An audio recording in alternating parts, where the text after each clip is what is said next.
Bismillahirrahmanirrahim. Assalamualaikum warahmatullahi wabarakatuh. Waalaikumsalam warahmatullahi wabarakatuh. Alhamdulillah wa syukrulillah wa la hawla wa la quwwata illa billah. Allahumma salli wa sallim ala Sayyidina Muhammad al-Fatih lima ughliq wal khatim lima sabaq nasiril haq bil haq wal hadi ila siratikal mustaqim wa ala alihi haqqa qadrihi wa miqdarihil azim, amma ba'du. Tidak ada kata yang pantas kita ucapkan pada hari ini kecuali kita banyak-banyak bersyukur dan berterima kasih kepada Allah atas segala limpahan rahmat dan inayahnya kepada kita semua. Pada saat ini kita semuanya berkumpul berselawat kepada junjungan kita Nabi Muhammad SAW. Kita memperingati kelahiran junjungan kita Nabi Muhammad SAW, dan ini adalah nikmat yang sangat besar yang Allah berikan kepada kita semua. Semoga kita semuanya diberikan keselamatan dunia dan keselamatan akhirat. Amin amin ya rabbal alamin. Salawat dan salam kita sampaikan atas junjungan kita Nabi Muhammad SAW beserta keluarga beliau, sahabat-sahabat beliau, dan pengikut-pengikutnya hingga yaumil. Pertama-tama yang saya hormati Sahibul Maqam, Sahibul Bait Al-Habib Mutahhar Al-Jufri, yang pada saat ini mengundang kita semuanya menjadi tamu-tamu Rasulullah SAW dalam peringatan Maulid Nabi Muhammad SAW. Mudah-mudahan Habib Mutahhar senantiasa diberikan kesehatan, diberikan keafiatan, Amin. Sehat wal afiyah. Al-Fatihah. A'udzubillahi minasyaitonir rajim. Bismillahirrahmanirrahim. Alhamdulillahirabbil alamin arrahmanir rahim maliki yaumiddin. Iyyaka na'budu wa iyyaka nasta'in. Ihdinas siratal mustaqim. Shiratal ladzina an'amta 'alaihim ghairil maghdubi 'alaihim waladdallin. Amin amin ya rabbal alamin.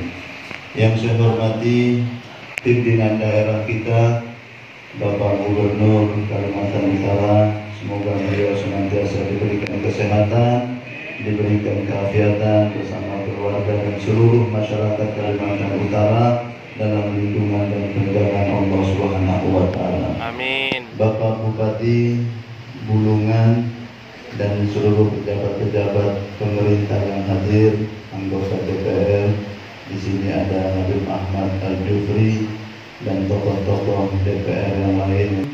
Sebagai tuan rumah, mudah-mudahan insyaallah semuanya hajatnya dikabulkan Allah. Amin. Angkat derajatnya fid dini wad dunya wal akhirah. Amin amin ya rabbal Amin. Alhamdulillah. Saya minta maaf ini berdiri di depan Habib Mutahhar dan tokoh-tokoh, mohon maaf.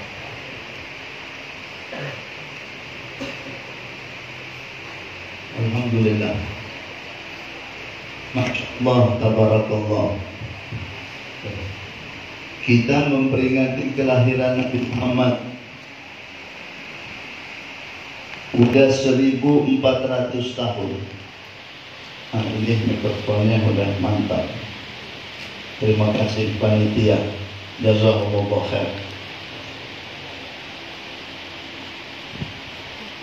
Memperingati kelahiran Nabi.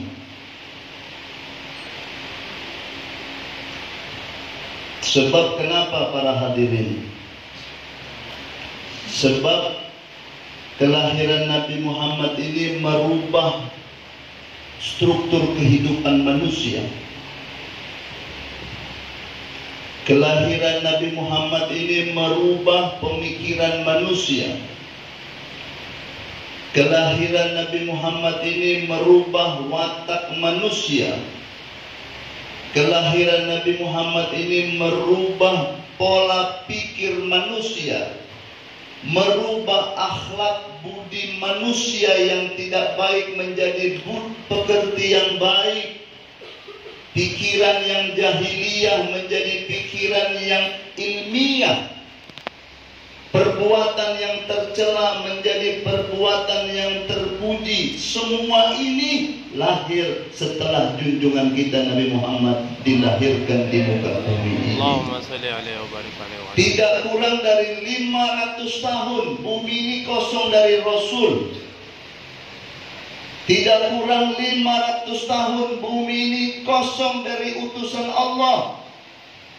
Begitu Nabi Isa alaihissalam diangkat, bumi ini tidak ada Rasul. Berapa tahun? Bukan 10 tahun, bukan 100 tahun, ratusan tahun. Bagaimana manusia tidak membelok?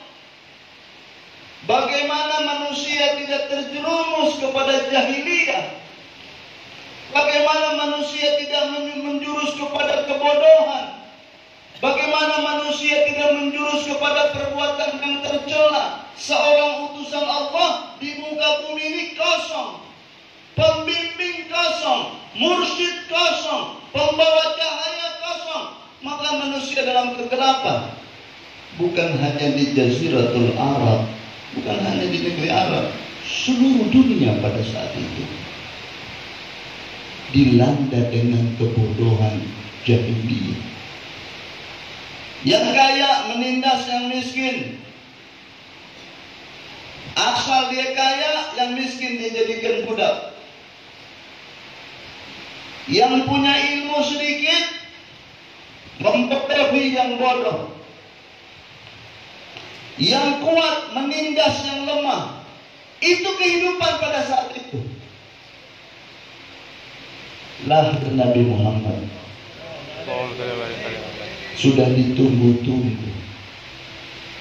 Orang-orang yang punya ilmu Injil, yang punya ilmu Taurat, ahli-ahli kitab yang banyak menelaah dan membaca kitab-kitab samawi, lagi nunggu-nunggu mana ini Nabi yang diceritakan dalam Injil, Taurat, Zabur. Semua lagi menunggu. Sehingga orang-orang pertama yang menyatakan Nabi Muhammad itu calon Nabi, calon Rasul adalah para pendeta-pendeta yang memang tekun dalam mempelajari ajaran Alkitab. Mereka lah orang-orang pertama yang menyatakan ini bakal jadi Nabi. Waktu Nabi Muhammad bersama teman-temannya, waktu diasuh dengan Halimatus Sa'diyah, Nabi lagi diasuh dengan Halimatus Sa'diyah. Pertama Halimatus Sa'diyah masuk ke kota Mekah. Halimatus Sa'diyah ini ibu asuhnya Nabi. Dia dari satu kampung namanya perkampungan Bani Sa'ad. Perkampungan Bani Sa'ad itu tidak terlalu jauh dari kota Jeddah. Dia arah ke Yaman. Di kampung itu sekarang ada sebuah mikot, namanya mikot Yalamlam. Bagi siapa yang ingin berhaji dari negeri Yaman, harus kendaraannya berhenti di kampungnya Halimatus Sa'diyah. Dan di situ ada mikot namanya Yalamlam. Berhenti di situ, berwudu, sholat, tanamkan niat mau haji atau mau umrah. Alhamdulillah saya sudah pernah sampai di situ. Sebab saya pernah naik haji lewat darat dari Yaman sampai ke Arab Saudi. Berhenti di kampung itu, kampungnya Halimatus Sa'diyah. Di situ Nabi Muhammad umur anak-anak dibesarkan. Halimatus Sa'diyah sama teman-temannya dari kampung 9 orang. Pekerjaan mereka apa? Pekerjaan mereka sebagai tukang memberikan susu ASI, mengasuh anak. Sasarannya kemana? Sasarannya ke Mekah. Sebab apa? Mekah ini kota besar. Mekah ini metropolitan. Mekah ini seluruh penjuru dunia datang ke situ. Yang mau ibadah, yang mau dagang, semua sasarannya ke Mekah. Ada Ka'bah Al-Musyarrafah. Makanya di Ka'bah itu bapak-bapak ada 360 berhala. Orang Mekah ini orangnya loyal. Orang yang mau menerima ajaran orang lain. Terbuka. Setiap kampung punya berhala. Orang Mekah bilang, bawa kemari berhalamu, taruh di Ka'bah. Negeri sana punya sembahan. Orang Mekah bilang, sembahanmu bawa ke Ka'bah. Akhirnya 360 berhala. Welcome kota Mekah. Sehingga orang Mekah kalau kemana aja diterima. Sebab mereka tidak pernah mau bermasalah sama ajaran dan keyakinan orang lain. Halimatus Sa'diyah pergi bersama rombongan. Kebetulan Halimatus Sa'diyah punya onta, punya kendaraan. Itu udah lemah. Apa yang terjadi? Kawan-kawannya semua sudah sampai di Mekah dan kawan-kawannya sudah dapat bayi untuk diasuh. Semua sudah gendong bayi, sementara Halimatus Sa'diyah dengan ontanya yang lemah baru masuk kota Mekah. Begitu masuk Mekah, ketemu teman-temannya sudah mau pulang. Halimah tanya, ada bayi yang mau disusui, yang mau diasuh? Ada anak yang mau diasuh? Tanya sana, tanya sini. Orang bilang itu ada anak yatim. Rumahnya di mana? Rumahnya dekat Ka'bah. Dikasih tahu, Halimah pun datang. Halimah ketuk pintu. Begitu ketuk pintu, ibunya Nabi Muhammad buka pintu. Ibunya lihat Halimatus Sa'diyah. Ibunya Nabi tanya, dari mana? Dari kampung Bani Sa'ad. Saya dengar ini ada anak yang mau diasuh. Ibunya Nabi lihat ini orang yang ke-9. Ini yang ke-9. 8 tadi temennya udah datang dengar yatim pada pulang. Begitu dengar anak yatim, pamit. Nanti saya mampir lagi. Yang kedua sama, yang ketiga, keempat, kelima. Halimatus Sa'diyah waktu belum sampai di situ udah tahu ini anak yatim. Dia bilang dalam hatinya, saya nggak cari uang. Saya nggak cari uang. Saya keluar dari rumah saya sudah dalam perjalanan untuk mengasuh seorang anak. Bukan uang lagi di pikiran saya.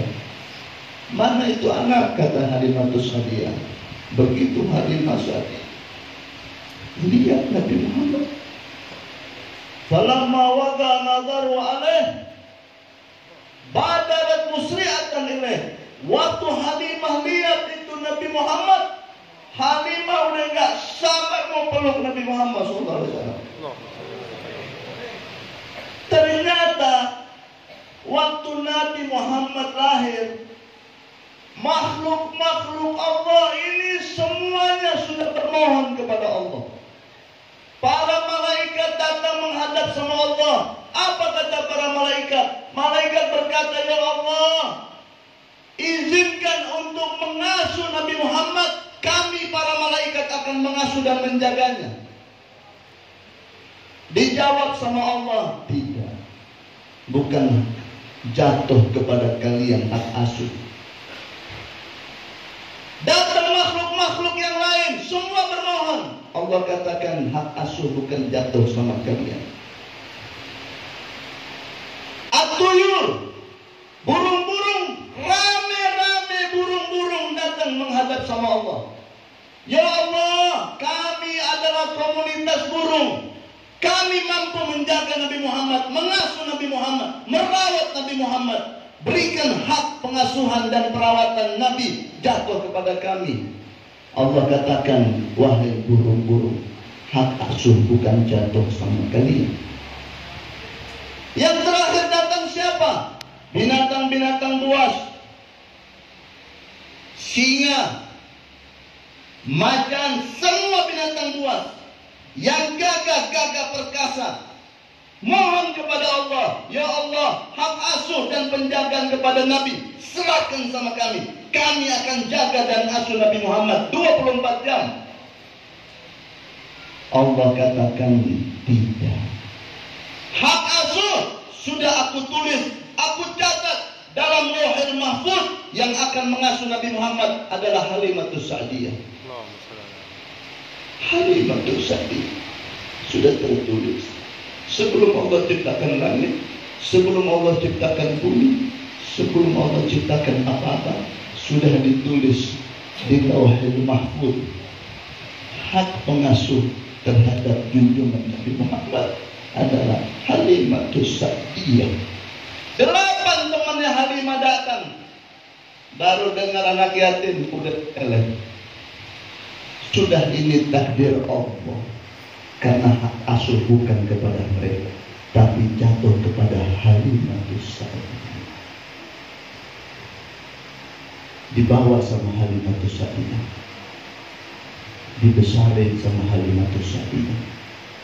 Kenapa orang Mekah kepengen anaknya diasuh di luar Mekah? Seperti yang saya katakan tadi, Mekah ini sentral, semua berada.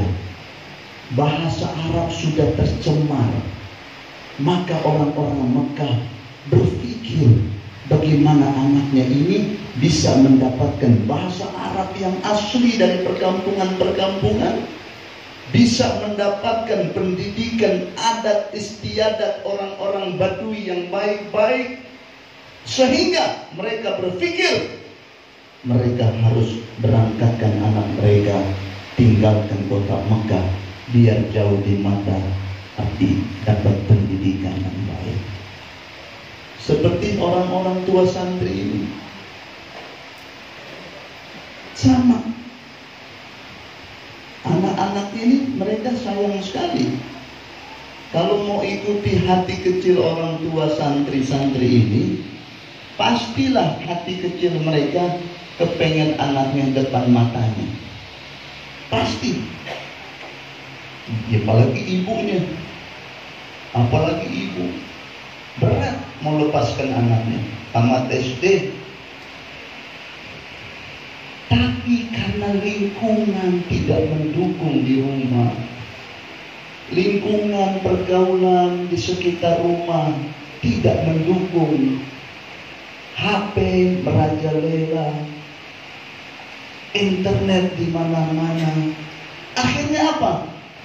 Orang tua pendamkan rasa kasih sayangnya sama anak, dia kirim anaknya ke pondok pesantren, kirim ke akhirat, dia pondoki, dia lepas anaknya jauh dari mata. Tidak apa-apa, begini dulu ibunya Nabi Muhammad, ibunya Nabi ini begini, anak satu-satunya, tapi harus diberangkatkan. Kenapa? Kota Mekah nggak bagus, situasi tidak mendukung, bahasa juga sudah tidak asli, adat istiadat banyak tercemar. Lebih baik di kampung sana dapat pendidikan yang baik. Waktu diasuh sama Halimatus Sa'diyah, ini saya katakan orang-orang yang pertama memberitakan Nabi Muhammad itu sebagai seorang nabi, orang-orang pertama itu adalah para pendeta, ahli kitab. Waktu Nabi Muhammad lagi main-main sama teman-temannya yang sebaya, tiba-tiba datang 3 makhluk malaikat. Waktu 3 manusia makhluk ini datang, semua teman-temannya Nabi Muhammad, semua kocar-kacir lari, semuanya lari, ketakutan. Yang tersisa dalam kelompok teman main itu hanya Nabi kita Muhammad SAW. Datang 3 malaikat. Ini dengan wajahnya semua lari. Nabi Muhammad tetap tegar berhadapan dengan malaikat. Apa yang dilakukan malaikat? Satu malaikat gendong Nabi, baringkan Nabi. Nabi tegar, tidak takut, tidak gemetar, tidak pucat.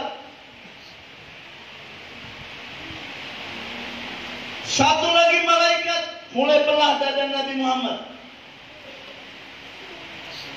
Yang satu baringkan, yang satu belah.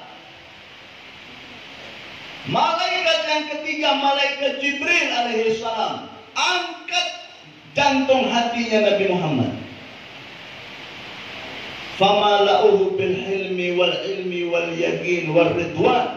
Dipenuhi dengan yakin, dengan ilmu pengetahuan, dengan ridwan. Diisi. Setelah itu diusap lagi oleh malaikat. Kembali itu bersambung kembali tanpa ada darah, tapi bekas darah.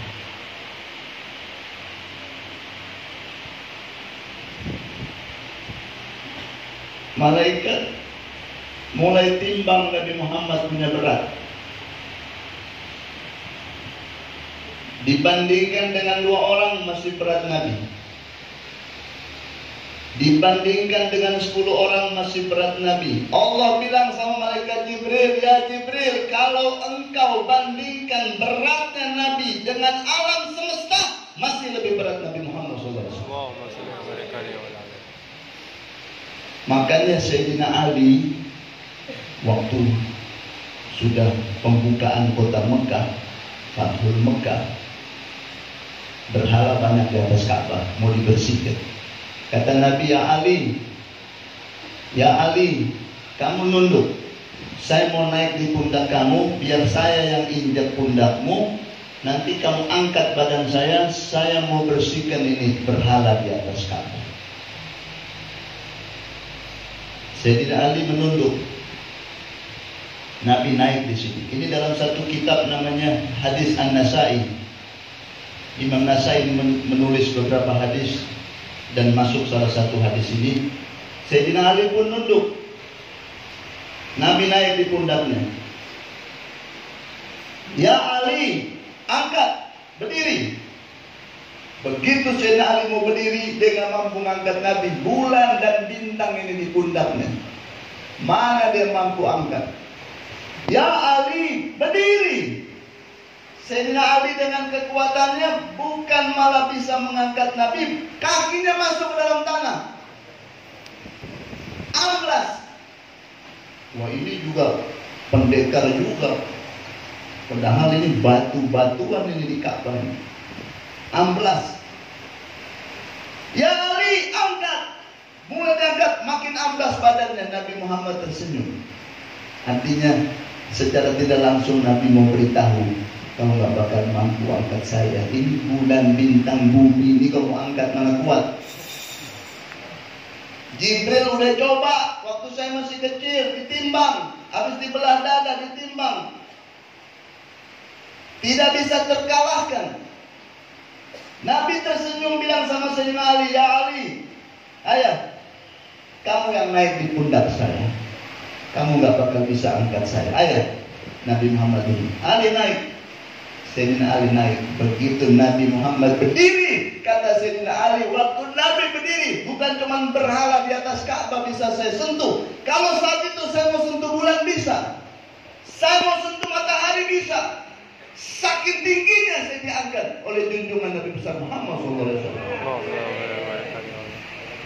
Jadi waktu Nabi Muhammad sudah selesai pembelahan dada, selesai, teman-temannya lapor sama Halimatus Sa'diyah, Bunda, Ibunda, saudara kami didatangi oleh 3 makhluk yang kami gak pernah lihat. Kami semuanya lari kocar-kacir. Dia tetap tegar di situ. Bunda, begini kejadiannya. Halimatus Sa'diyah kaget, ini titipan. Takut terjadi apa-apa. Apa yang akan dia pertanggungjawabkan kepada ibunya Nabi? Waktu Halimah mau pergi nyusul, tiba-tiba Nabi dalam keadaan tegar kembali. Tidak terjadi apa-apa. Beda dengan yang diceritakan sama kawan-kawannya. Begitu masuk rumah, Siti Halimah tanya, ada makhluk yang kamu ketemu tadi? Ada di bunda. Siapa mereka? Mereka malaikat. Apa yang dia lakukan? Yang satu baringkan saya, yang satu belah dada saya, ini bekasnya masih ada. Yang satu keluarkan lagi jantung hati saya. Kemudian dia usah kembali, tersambung kembali. Ini bukan cerita.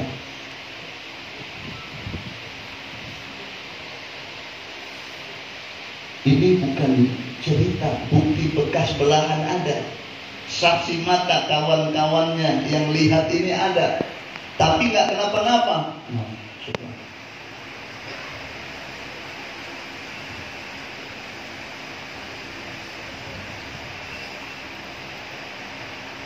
Siapa yang didatangi Halimatus Sa'diyah? Pendeta.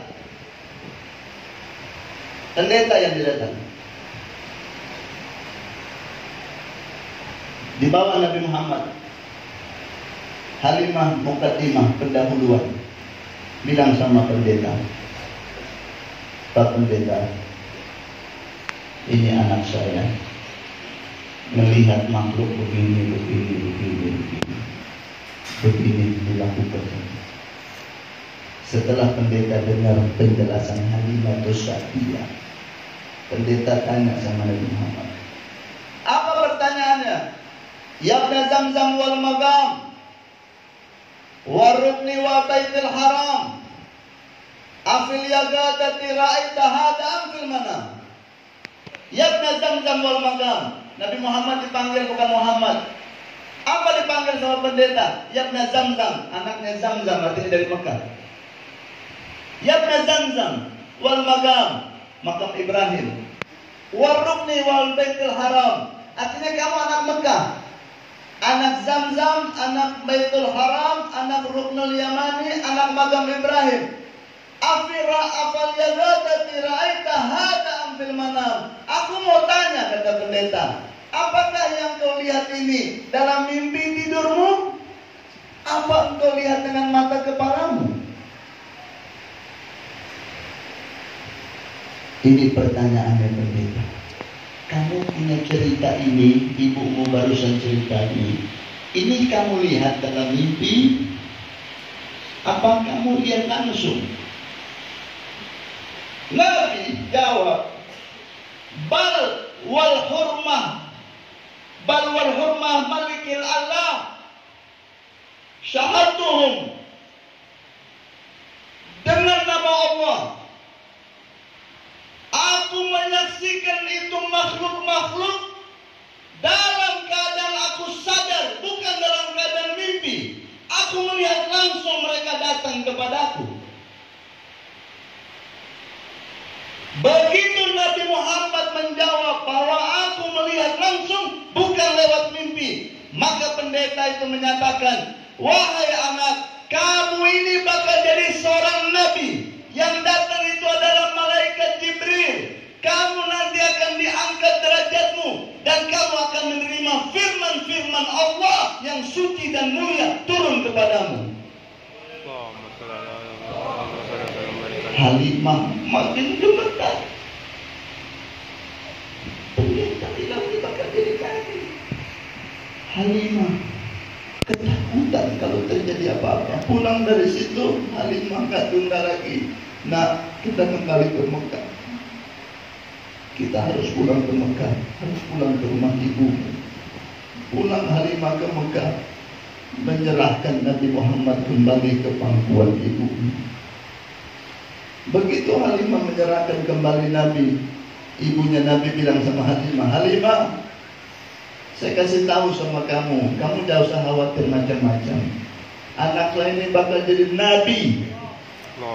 Anak saya ini bakal jadi Rasul. Masih dalam kandungan saya sudah didatangi dengan Anbiya wal Mursalin. Dan nama ini mereka yang berikan kepadaku agar nanti kalau lahir dinamakan Muhammad. Gak usah takut kamu. Insya Allah satu saat nanti kamu akan menyaksikan kenabian putraku. Benar, Halimatus Sa'diyah di saat sudah tua, Nabi Muhammad sudah jadi Rasul. Nabi Muhammad sudah jadi Nabi. Halimatus Sa'diyah itu masuk Islam. Waktu Halimah datang ketemu Nabi Muhammad di kota Mekah, Nabi Muhammad lagi di atas onta. Pasukan Nabi, umatnya Nabi, sahabat Nabi, ratusan ribu. Begitu Nabi Muhammad lihat Halimatus Sa'diyah, Nabi turun dari ontanya. Kemudian Nabi Muhammad berkata sama sahabat semua yang jumlahnya begitu banyak, bahkan sama istrinya Nabi Muhammad bersabda, tinggalkan saya sendiri, kalian silakan kemana, silakan berpisah dariku sementara, jangan mendekat kepadaku, saya mau duduk berdua dengan ibuku. Begitu Nabi ketemu Halimatus Sa'diyah, serban Nabi lepas, kemudian Nabi bentangkan di tanah. Kata Nabi, ibunda duduk. Duduk ibunda.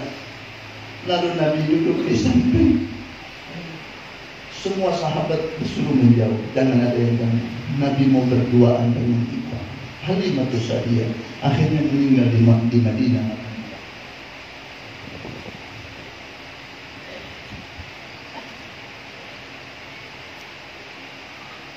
Jadi orang-orang pertama yang memberitakan Nabi sebagai seorang Nabi adalah para pendeta-pendeta. Mereka yang menyaksikan kenabian junjungan kita Nabi Muhammad SAW. Hari ini para hadirin dan hadirat, kita kumpul di sini di kelahiran Nabi Muhammad SAW. Saya dapat judul peringatan Maulud hari ini dengan judul apa judulnya panitia? Dengan meneladani Rasulullah, hiruk pikuk kehidupan ini akan mudah terselesaikan.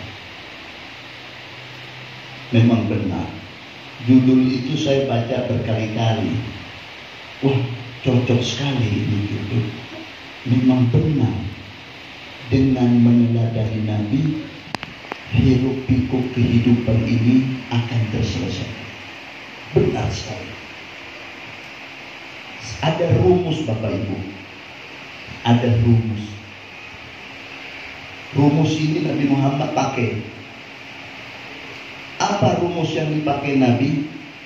Nabi Muhammad itu tidak pernah melihat suatu kejadian atau suatu permasalahan atau sesuatu apa saja yang terjadi di hadapan Nabi, kecuali Nabi Muhammad melihat di belakang kejadian itu ada yang pegang remote, yaitu Allah Subhanahu wa Ta'ala.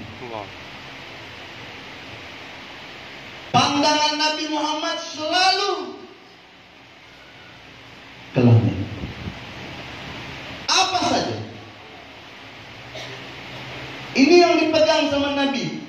Makanya dalam sejarah belum pernah Nabi Muhammad itu benci sama Abi Jahal, nggak pernah. Padahal Abi Jahal tahu nggak kerjanya? Setiap hari buang sampah di depan rumah Nabi. Setiap hari. Apa yang Nabi Muhammad lakukan? Nabi sapu-sapu itu sampah, Nabi bungkus, Nabi buang pada tempatnya. Besok pasti ada sampah lagi. Orang bilang sama Nabi, itu yang buang Abi Jahal. Abi Jahal tetangga saya. Iya, saya lihat dia buang di situ. Oh, enggak apa-apa, enggak usah jadi masalah. Bungkus, buang. Abi Jahal sakit, orang pertama datang lihat dia Nabi Muhammad. Nggak connect ini. Ini buang sampah setiap hari, giliran sakit, temannya belum datang, kerabatnya belum datang, konconya belum datang, teman begadangnya belum datang, teman bisnisnya belum datang, musuhnya yang dia musuhi, yang dia sakiti, orang pertama datang, bawa makanan lagi. Bagaimana nih konsep kehidupan Nabi? Nabi Muhammad waktu lihat itu sampah dibuang di depan pintu rumah, Nabi punya keyakinan Abi Jahal itu nggak bisa melangkah, nggak bisa jalan, nggak bisa ngangkat sampah dan rumah yang buang kemari kecuali remote-nya dari langit. Ini ada campur tangan langit. Makanya Nabi nggak pernah benci sama Abi Jahal. Kalau benci sama Abi Jahal, yang pegang remote tersinggung.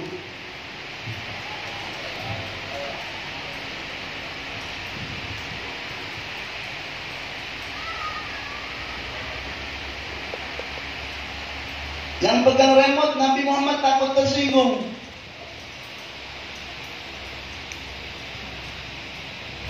Ada satu anak-anak, kita tahu dia disuruh sama orang untuk datang sama kita. Lalu kita perlakukan dia kurang baik. Yang suruh tersinggung.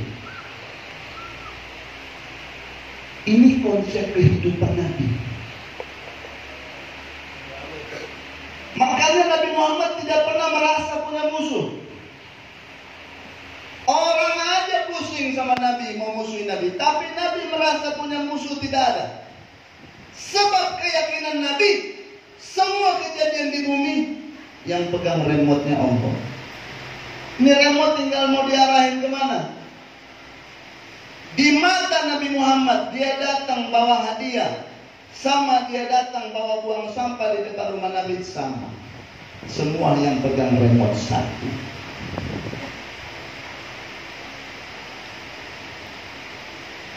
Banyak kejadian mencontohkan Nabi Muhammad tidak punya musuh. Fathul Mekah, Nabi Muhammad kembali ke kota Mekah. Sampai di Mekah, Nabi kan punya rumah. Nabi Muhammad tanya, rumah saya bagaimana? Saya mau tidur di rumah saya. Coba diperiksa rumah saya. Begitu sahabat periksa, udah ada penghuninya. Sahabat tanya, ini rumah kan rumah Nabi Muhammad, kok kamu tinggal di sini? Oh iya, saya udah beli. Beli dari siapa? Dari fulan bin fulan. Lapor sahabat sama Nabi, ya Rasulullah, rumah udah dijual. Sama siapa? Fulan bin fulan.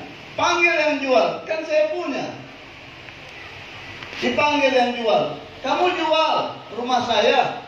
Iya. Kenapa kamu jual? Kan saya punya.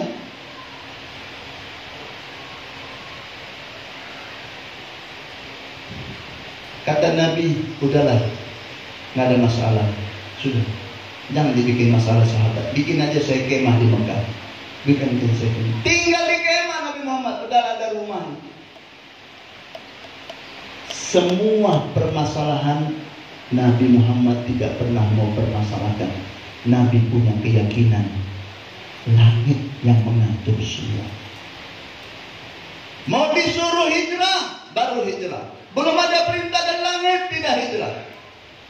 Gangguan di Mekah makin dahsyat, tapi Nabi Muhammad tidak tinggalkan kota Mekah. Semua sahabat disuruh menyelamatkan diri. Mulai dari pergi ke Habasyah, selamatkan diri pergi ke kota Madinah. Tapi Nabi Muhammad sendiri tidak keluar dari Mekah. Mengapa ya Rasulullah? Yang pegang remote belum izinkan.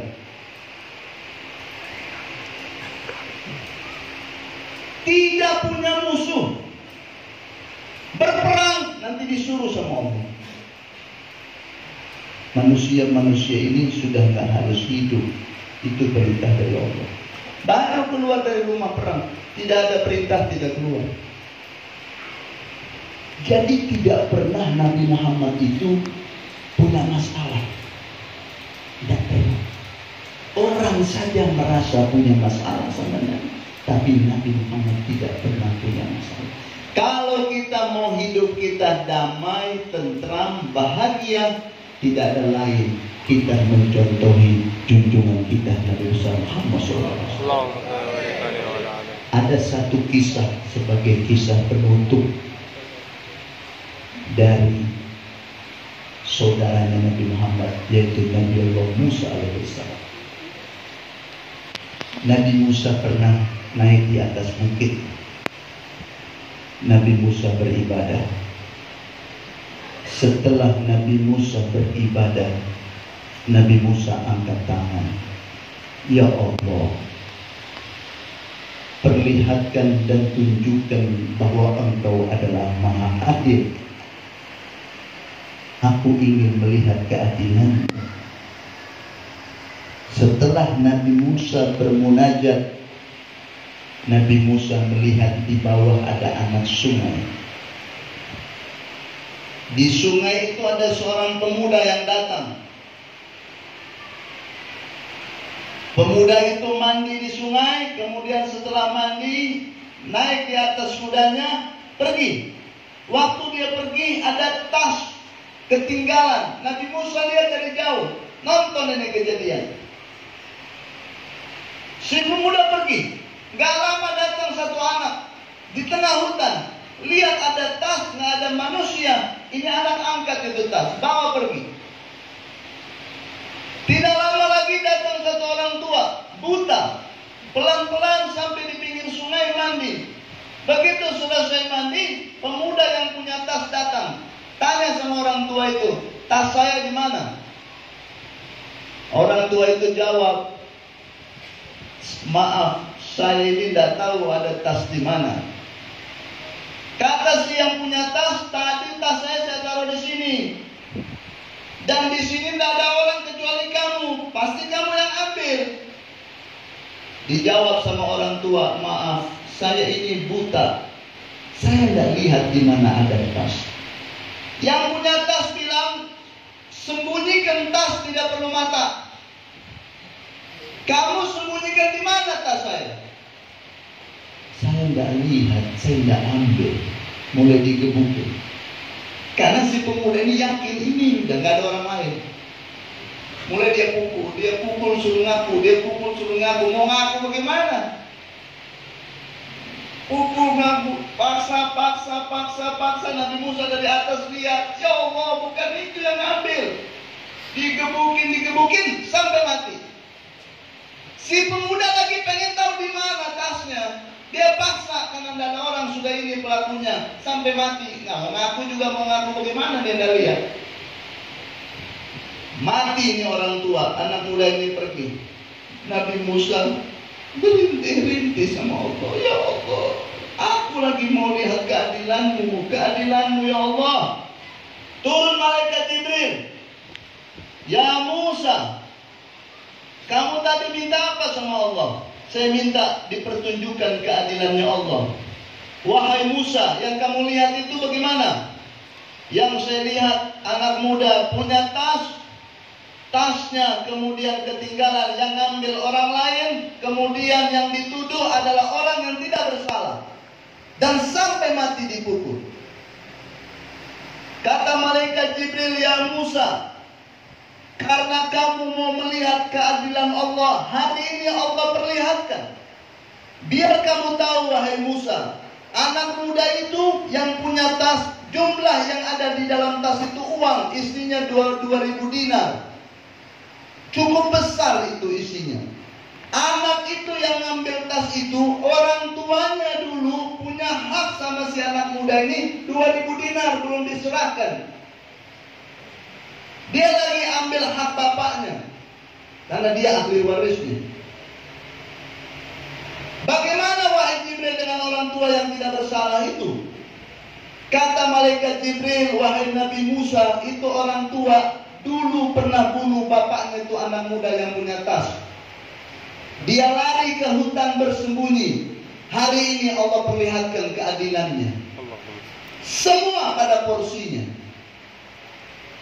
Kamu mau kenal Allah wahai Musa, Allah Maha Adil. Ini yang dipegang sama junjungan kita Nabi Muhammad SAW. Yakin Allah Maha Adil. Dia akan perlihatkan keadilannya kepada makhluk-makhluknya di dunia sampai di akhirat. keadilan Allah akan Allah pertunjukkan.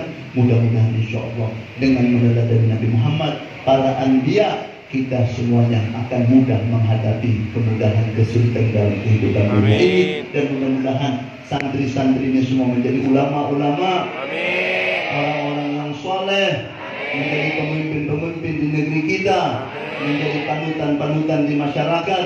Dan mudah-mudahan pengantin juga diberikan turunan yang soleh dan soleha, diberikan keluarga yang sakinah, mawaddah, warahmah. Allahumma rabbana atina fid dunya hasanah wa fil akhirati hasanah wa qina adzabannar. Dan mudah-mudahan Ustaz Mutahhar diangkat derajatnya, dimakmurkan rezekinya, dan Allah menyatakan bahwa Allah telah menjamin mengangkat derajat orang-orang yang berilmu, yang mengajarkan ilmu pengetahuan di dunia dan di akhirat, diberikan pangkat yang sangat tinggi. Mudah-mudahan Ustaz Mutahhar diangkat derajatnya di sisi Allah dunia wal akhirah. Allahumma rabbana atina fid dunya hasanah wa fil akhirati hasanah wa qina adzabannar. Dan pemimpin-pemimpin kita semua diberikan kesehatan, diberikan kekuatan, diberikan hidayah wa taufik. Dan saudara-saudara kita di Palestina, mudah-mudahan ya Allah diberikan mereka kemudahan, diberikan kepada mereka kekuatan, diberikan kepada mereka keselamatan, berikan kepada mereka kemudahan, kemuliaan dunia wal akhirah. Allahumma rabbana atina fid dunya hasanah wa fil akhirati hasanah wa qina adzabannar. Wa sallallahu wasallam ala sayyidina Muhammad wa ala alihi wa sahbihi wasallam. Alhamdulillahirabbil alamin. Ini saja bisa saya sampaikan, kurang lebihnya saya mohon maaf. Wabillahi taufiq wal hidayah. Wassalamualaikum warahmatullahi wabarakatuh. Waalaikumsalam warahmatullahi wabarakatuh.